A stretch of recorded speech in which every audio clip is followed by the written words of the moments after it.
how long has Cantina Collectibles been in business, and what inspired you to start it? Well, let's see here. It's been in business, I guess, officially since 1999. The way I got started was there used to be this was right prior to the internet boom. So the internet was around, obviously, but it wasn't quite what it is today. People still in the hobby relied on periodicals, magazines, books, things like that. So there used to be an old, it came out bi-weekly called Toy Shop. And it was this big old gigantic newsprint magazine, and it was dedicated to nothing but toys. And all the dealers used to run ads in it. So if you were looking to buy something, Toy Shop was the place to go. I mean, and eBay as well, but Toy Shop still had a lot of the old guard in there, and that's where a lot of really expensive items used to turn up. So everybody shopped Toy Shop. So I had just landed my first big collection from an ex-Kenner Toys employee, and there was some stuff in there I wanted, and there was some stuff I didn't want, and so I thought this would be a good time to try my hand at doing an auction in Toy Shop. So at that point, my buddy Tracy Hamilton, I kind of had the name, I kind of had the logo in mind. He came up with the name Cantina Collectibles. He designed it for me, and away we went. So since 1999, I guess, and then off and on for the last several years, I've if we do a toy show, we would always set up under that name. If we sell a Star Wars Celebration, of course there's Cantina Collectibles, and we're trying to build our Facebook presence up and Instagram and things like that. So, but Very nice. yeah. All right.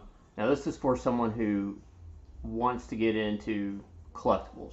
This is not so much a vendor, like someone like me who doesn't collect personal items, but you do a whole bunch of stuff. What is one advice you'd give to someone wanting to get into collecting anything?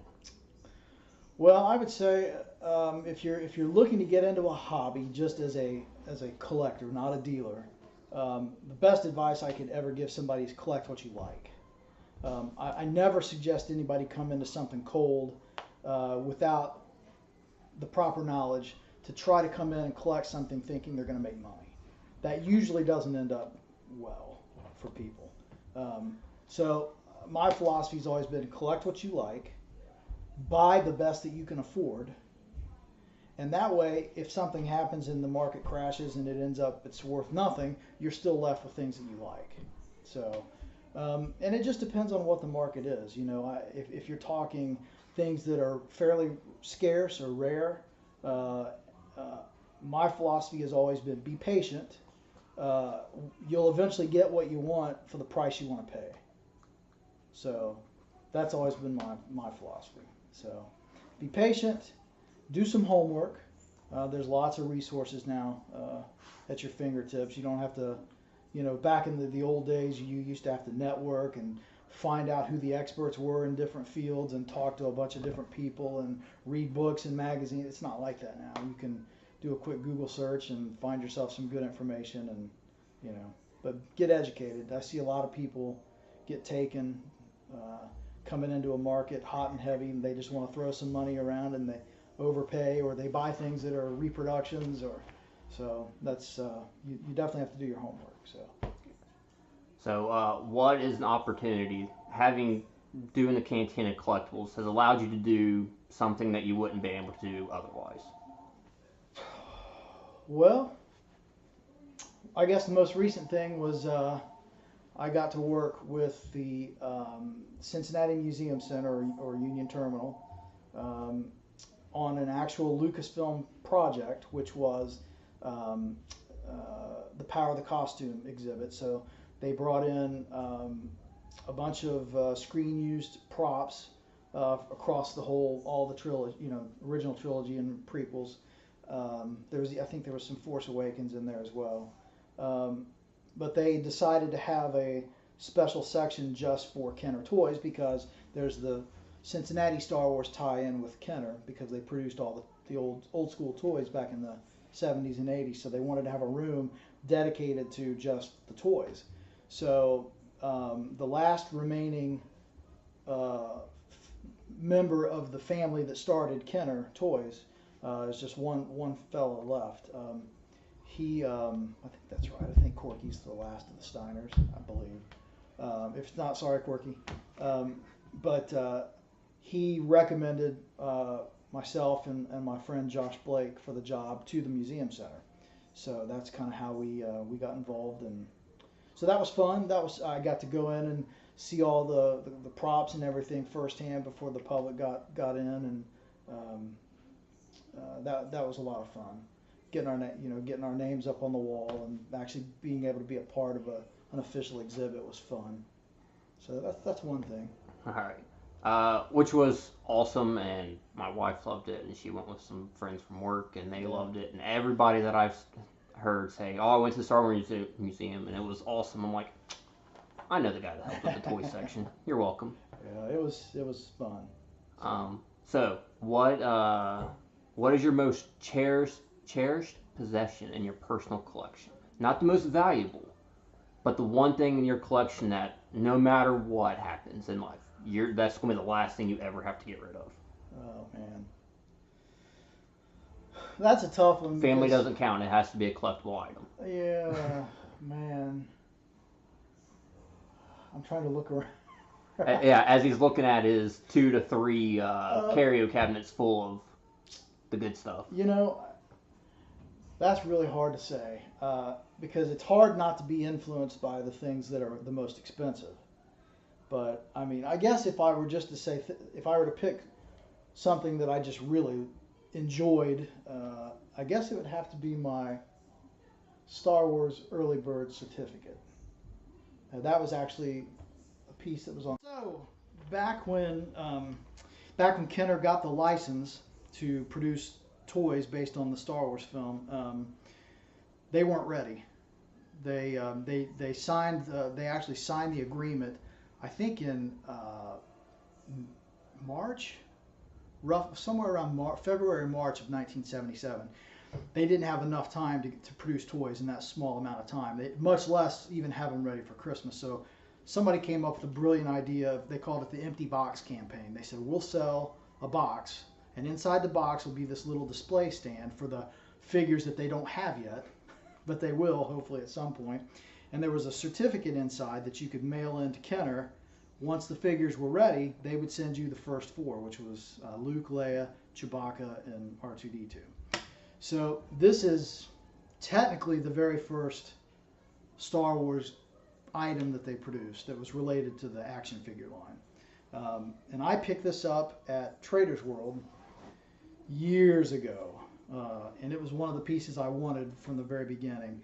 And I paid $300 for it at the time, and I remember thinking how I'm stupid. I need my head examined.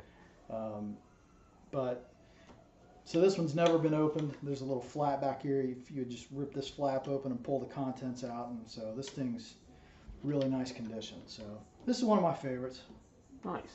So yeah, I've never seen anything like that before, and I didn't even know that existed. Like when you said early bird, I'm like, what is it? Yeah.